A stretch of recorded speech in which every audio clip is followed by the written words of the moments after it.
This is a podcast from the Queen City Podcast Network. Welcome to Nerd Skool.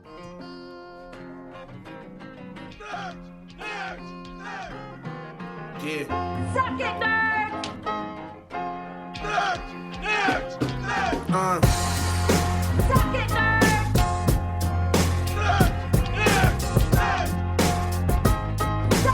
nerds! Visit me, daddy ass.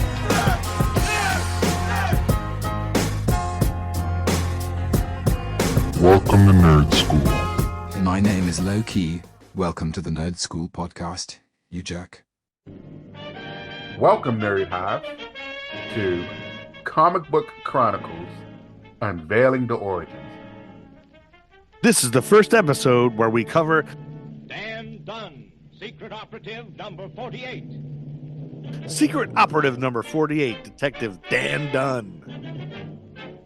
This is where I present to one of the professors my book report on a character, my deep dive on a character.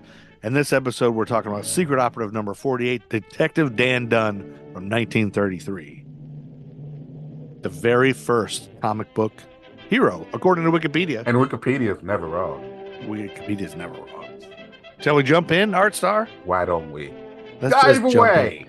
So I went to Wikipedia, and they have a page that is list of superhero debuts. There's also a Wikipedia page for a list of villain debuts.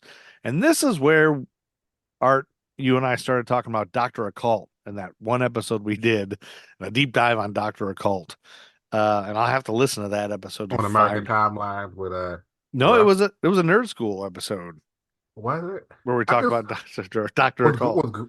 What was the one we talked? The Comics Code is when we talked about with Gruff, right? Yeah, so there is an American Timelines episode where we talk about the Comics Code, and that's our sister podcast, everybody. If you're a Nerd Skool listener and not an American Timelines listener, you have to search through the archives and find that one. But we did a deep dive. If anybody listened to it, Art and I did a deep dive on Dr. Occult. Obviously, Art doesn't even remember it, so you may not. But Right. we did. I remember. I remember it was on one of them. I know you we remember talked some of the comic stuff we talked stuff. about because we talked about Dr. Occult Right. sort of was like the precursor to Batman. And I think the reason I skipped the first one that appears on this Wikipedia page is because Dr. Occult was by DC Comics. And I was going to stick to DC and Marvel only. But when I went back to this list for this episode, which is sort of a book report, it's sort of the student Joe is presenting a book report to Art, my TA here. So I want to cover all these. I want to do deep dives on the history of comics. I feel like we don't do enough of that because we're talking about movies a lot.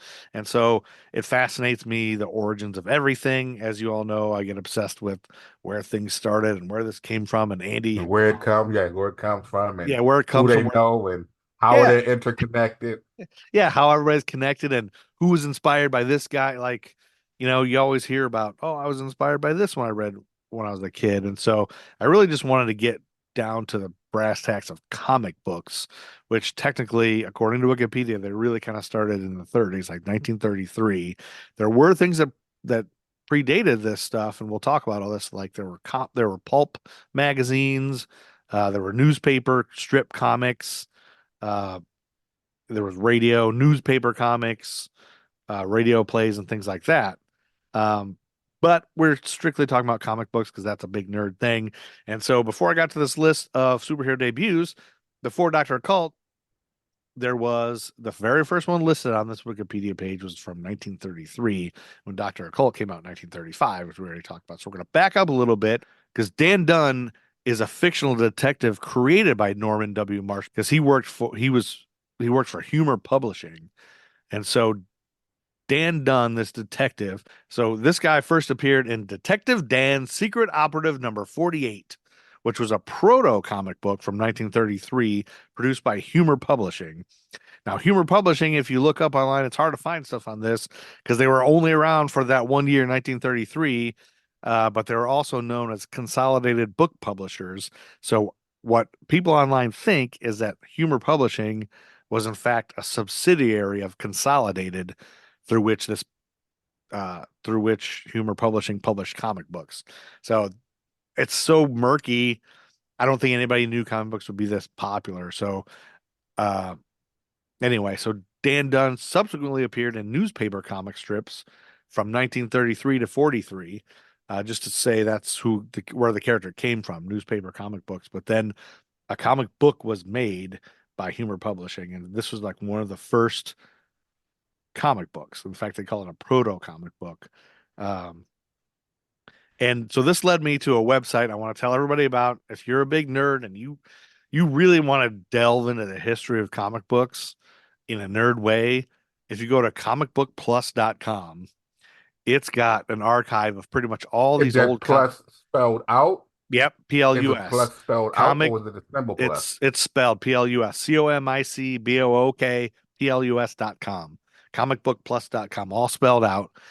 It's got an archive of anything you can find that's in the public domain, like the 30s and 40s. I mean, just tons and tons of stuff. Really, really very archived. But I will warn you, comics at this time, they were not good. I can't find a good one. They're weird. Comics and cartoons. Yeah, they're Me a and lot. Andy, we had a Yeah, discussion you did. Saturday. Was it Saturday? No, Sunday. Sunday, somehow we were just talking about something weird or whatever, and Andy was talking about how there's this one Daffy Duck cartoon he likes that he really loves. And I like said, well, I was watching the Bugs Bunny. Like I love Bugs Bunny. Bugs Yeah. Bunny is as TBJ would say, my jam. So there's this one I was watching. I forgot the title of it, but it starts off with Bugs coming out of the ground as he normally do, and he sees a guy playing bagpipes in a kilt. Yeah. And Bugs' first thing he says is, "Oh my, look what that creature is doing to that old lady." So he runs over, takes the bagpipe, smashes the bagpipes, and the guy says in a Scottish accent, "You destroyed my bagpipes." They're like, "They was attacking you."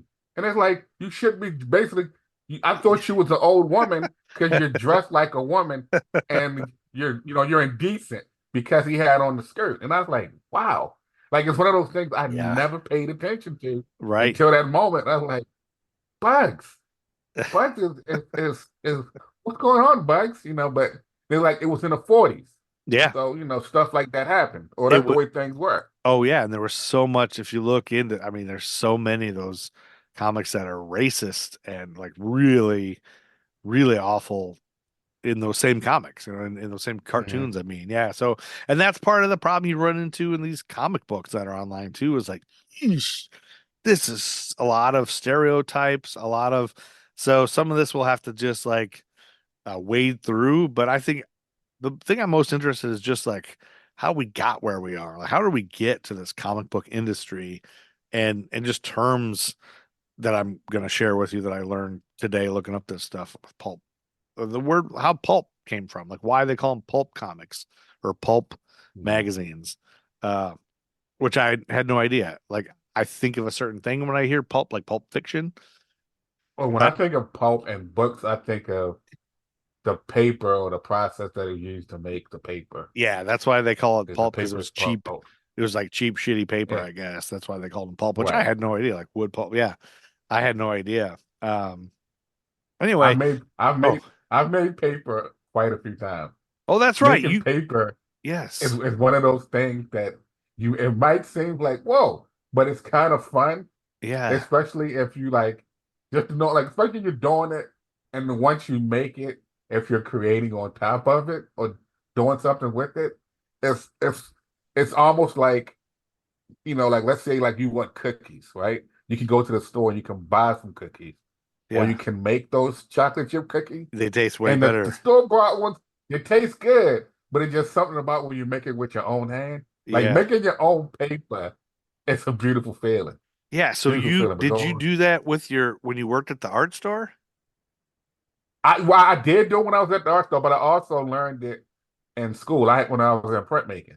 We did like, Really? we made our own paper. Like we just bring scraps of paper or whatever, Yeah. put it in the blender, blend it up, make a little slurry, lay it out on the screen, give it a shake, a shiv, press it between two screens, and then let it dry. When you pull it off, you got paper. Then run woodcut or whatever on it. So Wow. Yeah. I paper think, making is kind of fun. yeah, I think, and that I can just imagine kind of the smell is probably Mhm. kind of cool and kind of give you that, like a fresh smell or whatever of paper. And the fact that you can pretty much put, sometimes you can put pretty much, well, with to some extent, you can put pretty much what you want into the paper. Like if you want to put in a leaf or something, or a bit of this or a bit of that, Yeah. like You you could put can like a add. orange. Could you put an orange peel in there? You could, but like the paper would have to be really thick for it to, Yeah. like you could zest an orange Yeah. and have Zest. that'd be awesome, like orange smelling paper. Yeah, it'd be smell good. That's why I love that. That citrus smell I thought would be good. Mm. So anyway, back to this Detective Dan Dunn, Secret Operative number 48, Norman Marsh. A little bit about Norman Marsh, who created this first superhero.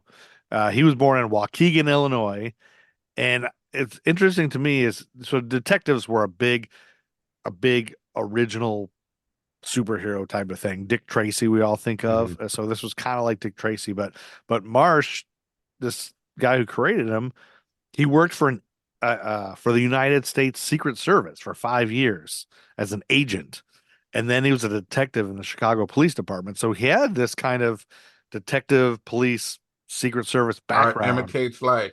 Yeah, which is kind of cool. So he wrote kind of what he probably had ideas for this as he was doing this. And he served in World War One in the Marine Corps, and then he was drafted again for World War Two.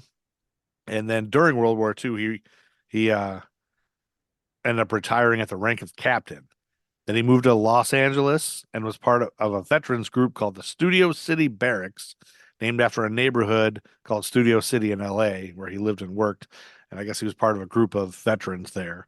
Um, but his career as a cartoonist began back in 1922 uh, when he created what's called the hard-boiled detective character Dan Dunn in this proto comic book Detective Dan Secret Operative number 48, which was published May 12th, 1933, one of the first comic books.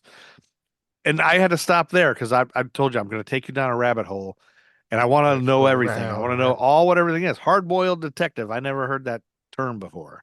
That's probably a common term Never you heard of can. have you seen the movie Hard Boiled with No, Chow Yun Fat? You no. should probably try to find that movie. That's a pretty awesome detective movie. Chow Yun Fat always plays a hard boiled cop, so to speak. I So love Chow Young Fat. So I just had to get back yeah, you into should like look for where Hard they Boiled. get the where they get the term hard boiled, and so that comes from a term hard boiled fiction, which is a literary genre that shares some of its characteristics and settings with crime fiction, like you said, especially detective fiction and noir fiction.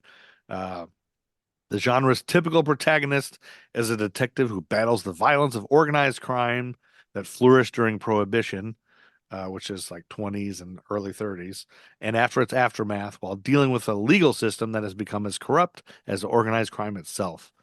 Um, and so that's exactly kind of what Detective Dan Dunn is. Like I went to that comicsplus.com, comicbookplus.com, sorry, Mhm, mhm. and read the first issue of Dan Dunn where he's walking with his wife or girlfriend Dell, and they're attacked by these gangsters, and he beats one up, and then they start shooting at each other, and then it instantly goes into she's trying to get him to quit being a detective, and he's like, I'm not sure. And then he gets called in, and then it goes into this deep story about counterfeiting these bad guys, the mob counterfeiting, and they got to get to the end of it, and it was so boring. I was like, this is a comic book for kids? Like, so super boring. Kids were so bored in the 30s. They had to be.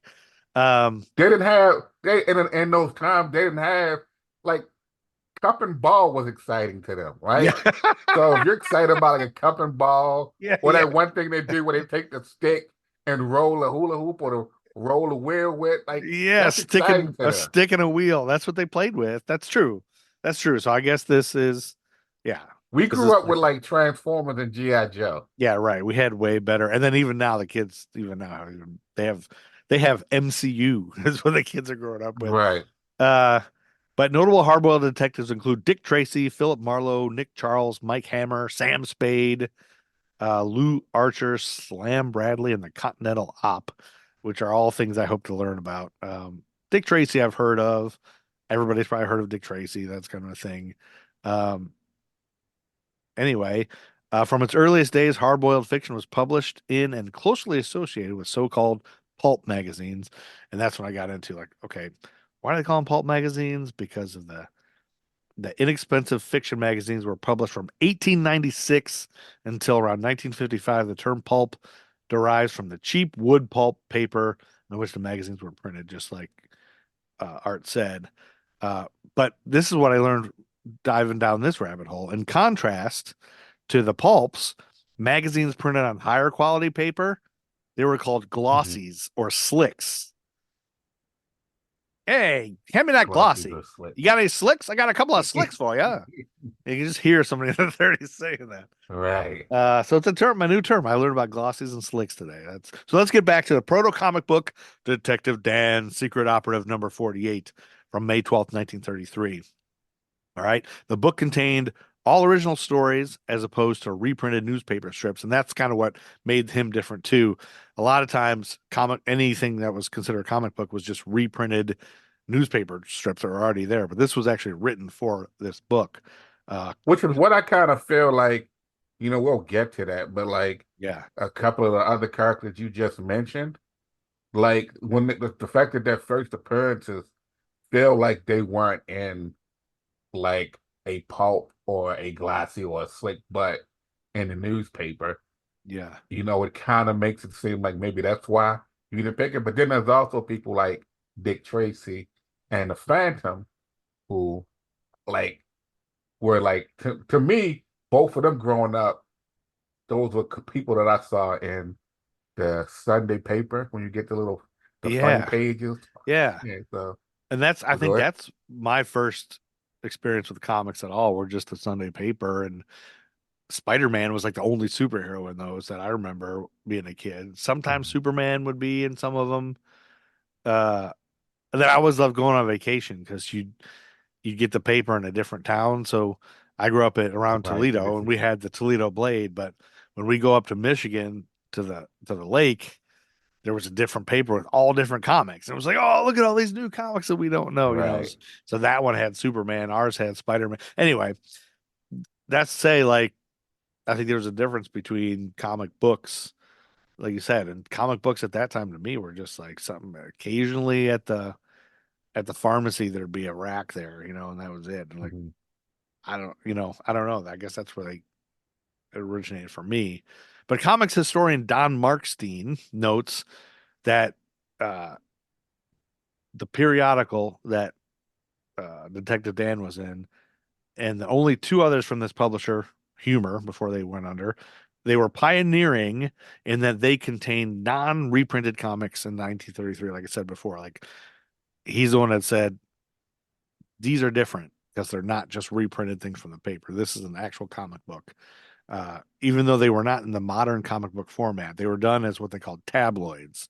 They were 9.5 by 12 inches or 10 by 13. We're not sure. That's sources differ on that. But they were black and white newsprint pages and a 3-color cardboard cover. So it was like the first comic book was cardboard cover with newsprint pages inside. But that counts as a comic book in my book. In my book of Right. what's a comic book. And then Dan Dunn went on to be syndicated by Publishers Syndicate in September of 1933, and then with us, and then on Sunday pages later. So then he was in newspapers after that. And so Publishers Newspaper Syndicate, which is what published that in the paper, was a syndication service based in Chicago that operated from 1925 to 1967. And that syndicated other comic strips such as Big Chief Wahoo, Steve Roper, Mary Worth, Kerry Drake, Rex Morgan, MD, Judge Parker, and Apartment 3G. Do you remember? Did you ever read Apartment 3G? Not that I can remember or recall. I just remember that being in our local newspaper, and it was like a soap Oh, opera. It's like a soap opera. oh, almost like reading like what's the other one? Mary It's another one. Worth. Yeah, Murray Worth. I used to like that. And what's the one with not Andy Cap, but the it's like another one. That quite a few was basically husband and wife kind of thing. Where I Yeah. felt like, was this really for kids or just like they just needed like, It's probably Jim for while like he was on the housewives or toilet, whatever. It's he kind of like a needed to soap read opera. something. Yeah, yeah, yeah. Yeah. Uh, anyway, the strip ran through Sunday, October 3rd, 1943. It eventually would appear in approximately 135 papers. Dan Dunn strips were then reprinted in comic books through various publishers. Uh, Marsh, the creator, both drew and wrote Dan Dunn. So he wrote the story and drew the pictures from 1933 to 1942. And then I guess one critic describes the artwork as the weaker aspect, calling it arid, with a chronic wintry aspect, cavernous spaces, and huddled, stiff jointed postures. The Dan Dunn comic that I looked up online was this first one. There was not a lot of background stuff. It was just like the people, maybe a fire hydrant, but like not like a road and trees and everything. It was black and white, just a couple things here and there. So basically, he was Pretty front and crude. center. Yeah, it was just the characters, kind of, not a lot of background to it. But Marsh left the strip in 1942 following a disagreement with Publisher Syndicate. I wonder what that disagreement was. Who knows? Uh, but Alan Saunders, the Syndicate's comic editor, took over as writer from 42 to 43, with art first by Paul Pinson and then by Alfred Andriola later. So these are all like, we want to give shout out to these artists. Saunders and Andriola subsequently replaced Dan Dunn with a new detective strip, Carrie Drake, in 1943.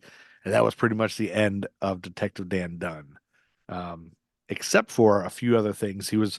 He appeared in some Big Little books. There was one, two, three, I think there were 7 of these. One of them, they were called, let's see, Crime Never Pays, Dan Dunn on the Trail of Counterfeiters, Dan Dunn and the Border Smugglers, Dan Dunn and the Crime Masters, Dan Dunn on the Trail of Wu Fang, which is a horrible racist depiction of an Asian villain. Right. But I wonder if that's where Wu Tang came from. Probably not. Dan Dunn and the Dope Ring, Dan Dunn and the Underworld Gorilla. And then he was in a pulp magazine in 1936. Calling all North Carolina sports fans. Soon enough, DraftKings Sportsbook will be live in your state. Starting March 11th, you'll be able to bet on all your favorite sports from the comfort of your own home with DraftKings. To celebrate, new customers who download the DraftKings Sportsbook app today using code QCPN will score up to $300 in bonus bets when you place a $5 bet once we're live. Download the DraftKings Sports app now and sign up with code QCPN to get up to $300 in bonus bets once mobile sporting bet goes live. Only on DraftKings Sportsbook, coming soon to North Carolina on March 11th with code QCPN. The crown is yours. Gambling problem? Call 877-185-543 or visit morethanagame.nc.gov. 21 plus, North Carolina only. New customers only. Subject to regulatory licensing requirements. Maximum $300 in bonus bets. Not available for use until March 11th, 2024. Bonus bets expire 168 hours after issuance. Deposit wagering and eligibility restrictions apply. Terms at DraftKings.com/sportsbook/NC. But in 1944, Dan Dunn's Secret Operative number 48, that original book, was produced as a 15-minute syndicated radio program, which ran for a total of 78 episodes.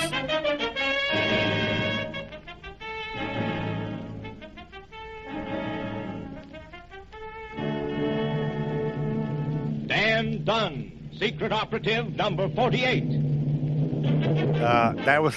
That was produced by Casper Gordon Inc.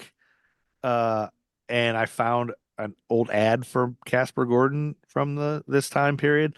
They were located at 140 Boylston Street in Boston, Massachusetts, which now, according to Google Maps, is the home of the Shaking Crab, which is a homey it's a homey spot serving bags of crab, lobster, and more, shaken with spices and paired with Southern sweet tea. So it's now a Shaking Crab Southern sweet restaurant. tea up in Boston. Wow. Yes, up in Boston, they got Southern sweet tea apparently.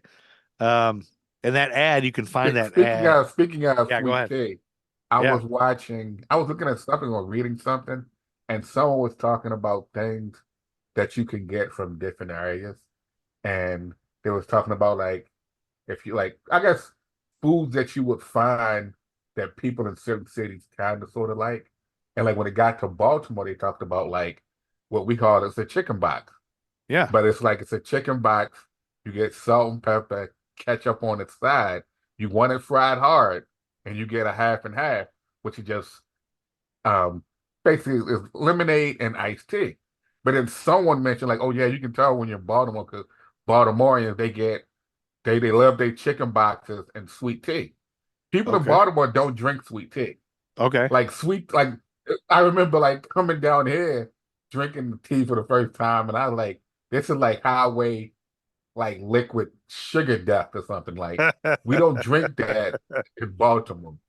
Yeah. That's just a little rant, Well, yeah, little random rant out of nowhere. But I don't think I came across sweet tea till I came down here too. Up in Ohio, Right. like a lot of places you can't. Like when I take the kids back home, they order sweet tea everywhere I go. Yeah, sorry, we don't have sweet tea. And they're like, what? What do you or mean? you order if you order sweet like in Baltimore, you're like, let me get sweet tea. Like, okay, they're giving you tea with sugar in it. It's not sweet. Yeah. It's just instead of getting unsweetened tea, which they normally would give you, because there'd be sugar packets at the table, they give you tea that has Yeah. sugar already There's in some it. sugar. It's yeah, not but- sweet tea. Yeah. But That's a different thing, which I had no idea. yeah. Anyway, yeah, so you can see that ad for the Casper Gordon Inc. to produce this sound this radio program if you want at worldradiohistory.com. There's an archive of who's who in radio there. But that's Dan Dunn, Detective Dan Dunn, Secret Operative number 48, which I'm not sure why it was number 48 by Norman W. Walt Marsh. By Norman W. Marsh, and that's my Well, book here's report. the thing. Yeah. Let's go ahead, possibly maybe close to 30 years later Yeah. with the secret agent song. Like every secret agent gets a number. So maybe number 48 is just a random number that like, this sounds cool. I'll just say number 48.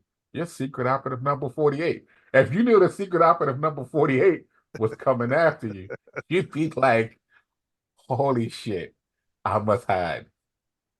But Does that strike you with fear? it does.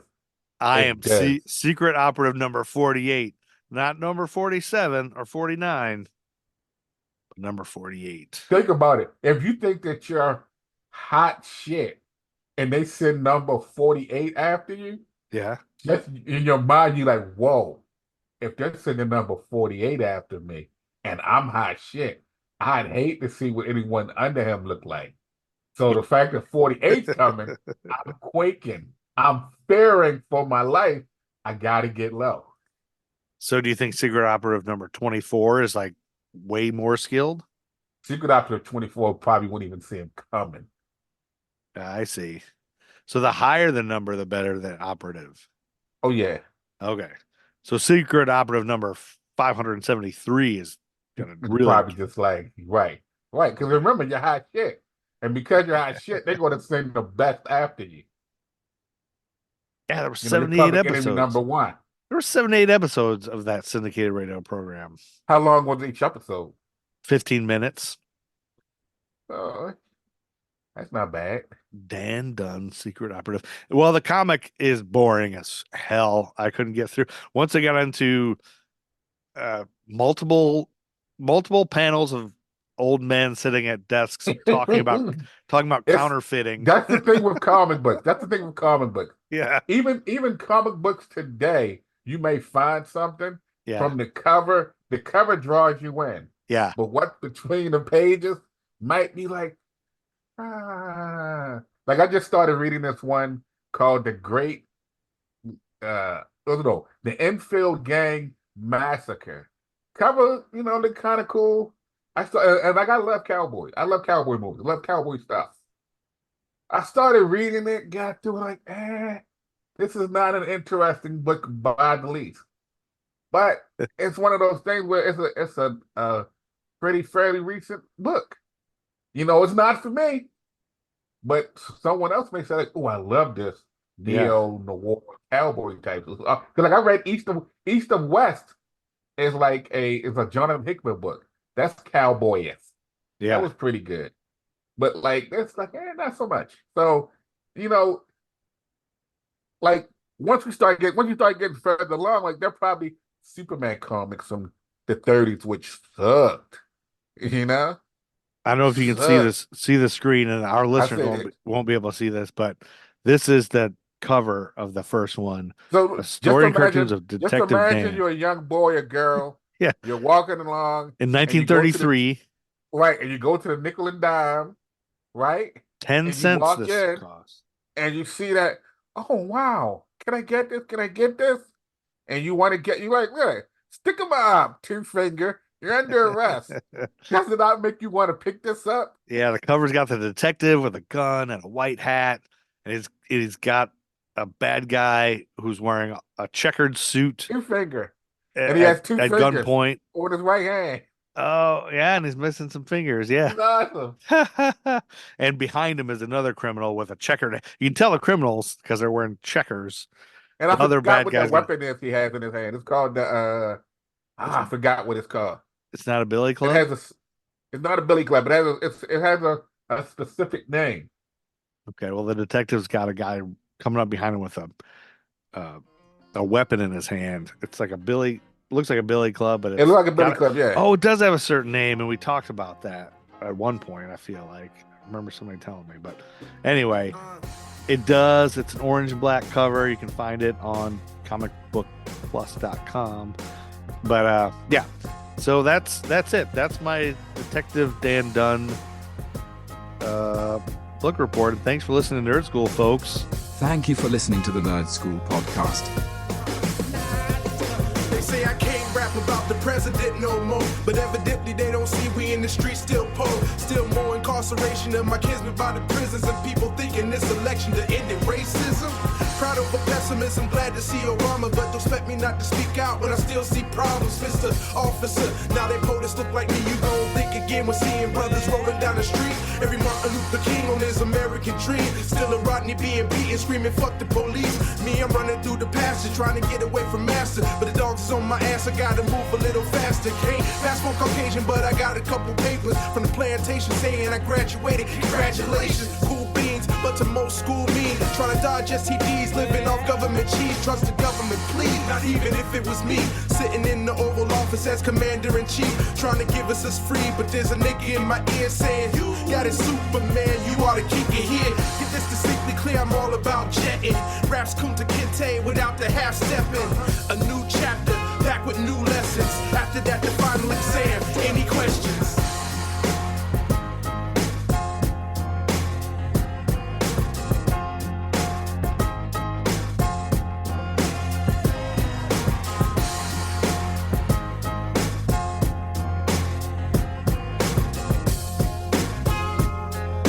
QueenCityPodcastNetwork.com.